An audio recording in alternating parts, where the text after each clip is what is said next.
Bon bah, c'est une fin de cours, tous les devoirs sont sous pronote et à la semaine prochaine.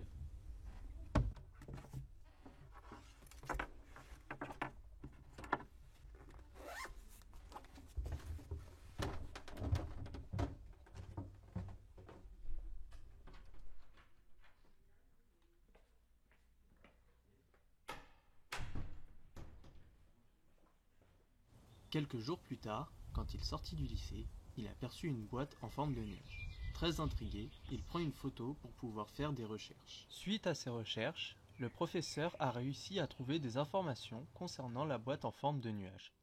Il s'agit de l'atelier scientifique du parc Vilgénis.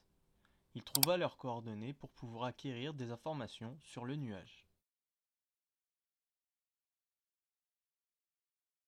Bonjour, il y a pas longtemps dans la rue, j'ai croisé un boîtier qui était sur un vélo et qui ressemblait à un nuage. Pouvez-vous m'en dire plus? Vous avez sûrement croisé le Polybike, un petit capteur de pollution qui est placé sur un vélo et qui va venir détecter la concentration en particules fines, qui est ensuite envoyé à une carte OpenStreetMap qu'on pourra consulter en temps réel. Si vous voulez en savoir plus, je peux vous présenter une vidéo de l'atelier. Alors je vais vous montrer la vidéo. Bonjour, j'ai entendu parler du Polybike et j'aimerais bien savoir ce que c'est.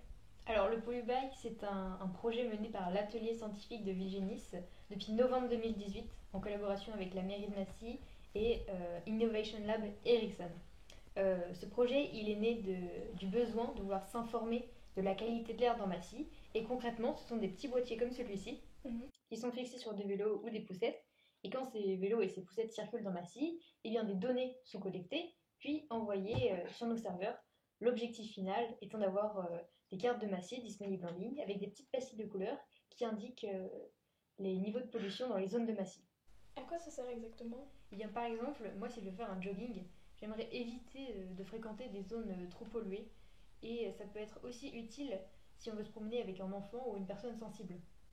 Et donc, de quoi est composé le Polybike? Alors, au début, il y a des détecteurs de particules fines qui sont en communication avec une carte Arduino qui va traiter ces données et les envoyer à un module radio qui est composé notamment d'un GPS qui permet de savoir où le Polybike se trouve dans Massy quand les données sont collectées et d'une antenne et d'une carte SIM pour communiquer avec nos serveurs. Ensuite, il ne faut pas oublier la batterie et le module de charge qui permettent quand même de garder le Polybike allumé. Donc, en ce moment, vous avez combien des Polybikes? En ce moment, on en a 4. Ça nous suffit pour faire des tests et voir les améliorations qu'on va apporter. Quelle amélioration, par exemple? Bien, par exemple, en ce moment, on pense à remplacer une partie de l'électronique du boîtier par une carte PCB qui sera moins chère et prendra moins de place que ce qu'on a actuellement. Et donc, est-ce que c'est possible actuellement de pouvoir consulter les cartes? Alors, en ce moment, on est en phase test et notre site n'est pas encore prêt. Il faut aussi considérer la confidentialité qu'on doit respecter, puisqu'on n'a que 4 Polybikes en circulation, donc on ne peut simplement pas diffuser nos informations. Qu'appelez-vous la phase test? Eh bien, comme je l'ai dit, on a 4 Polybikes en circulation, et ce qu'on fait, c'est on analyse les données qu'ils collectent, et on a constaté parfois des irrégularités dans les prises de données, ce qui nous a amené à apporter un condensateur. Et quand tout sera opérationnel, eh bien, notre site OpenStreetMap le sera aussi. À quelle fréquence sera actualisée cette page? En ce moment, on travaille sur une modélisation Python qui va nous permettre de savoir si on doit actualiser la page toutes les 5, 10 ou même 15 minutes.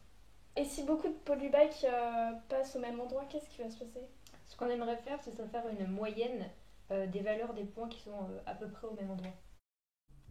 Et voilà, nous savons globalement tout sur le Polybike. Et j'ai réussi à m'en faire prêter un. En ce moment, l'atelier scientifique travaille sur le projet du plus court chemin. Le but est d'aller d'un point A à un point B, tout en prenant le meilleur chemin, en tenant compte de la pollution et de la distance. Et ça, c'est génial.